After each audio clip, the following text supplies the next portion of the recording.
The departure sequence starts long before the door closes. It begins the second your hand touches your keys. Instantly, your dog's physical state shifts.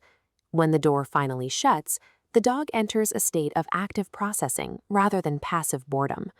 Through MRI scans, we track this change. As scent particles enter the olfactory system, a specific region, the caudate nucleus, illuminates. Responsible for pleasure, it treats your presence as a high-value reward, triggering the same neural pathways humans use when experiencing love. When you leave, that primary reward source disappears. The question is how a creature with a 10,000-year bond to humans manages the hours of your absence. In the first 30 minutes of separation, most dogs move directly to the exact exit point the owner used and remain there.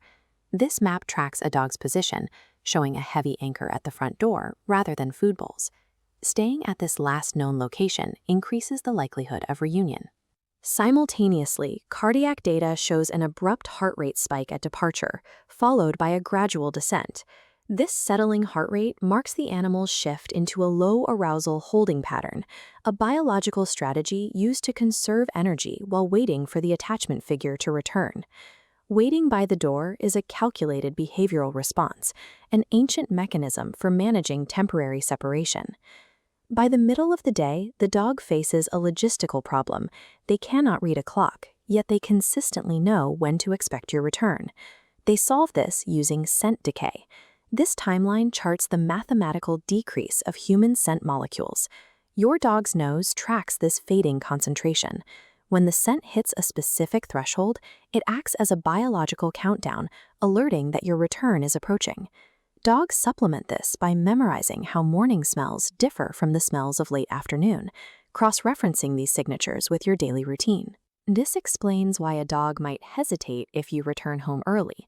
The timing is off, and their nose is doing a rapid check to reconcile the unexpected presence with the current scent density of the room. To a dog, the act of waiting is not measured in minutes, but in the physical shifting of chemical signatures. During your absence, a dog experiences mild chronic social stress, a low-level emotional signal that a component essential to their safety is missing. Domestication shifted the way dogs regulate emotion.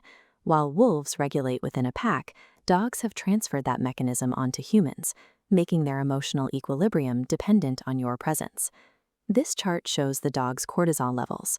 While the hormone remains elevated during your absence compared to a baseline, it plateaus early, showing that the dog adapts to the state of waiting rather than spiraling. This adaptation is driven by emotional contagion. Dogs absorb the baseline emotional state you exhibit when you are present, whether calm or anxious, and mirror it in their own nervous system while you are gone. A dog that sleeps calmly through the day is often reflecting the stable emotional environment you have established through daily consistency. Then the key turns. The door opens. The explosion of spinning and vocalization is more than excitement. It is a biological purge of accumulated tension. Internally, the shift is instantaneous. Cortisol levels drop, and the nervous system's primary stabilizing input comes back online. This chaotic greeting is the physical manifestation of physiological relief, the moment the dog's internal system returns to balance. This bond is specific to the individual. In 3-door experiments, dogs consistently ignore familiar people or strangers to wait exclusively at the door their owner used. Olfactory memory is exceptionally durable.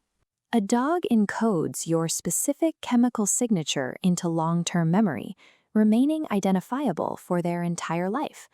The result is a creature integrating your schedule, your scent, and your emotional state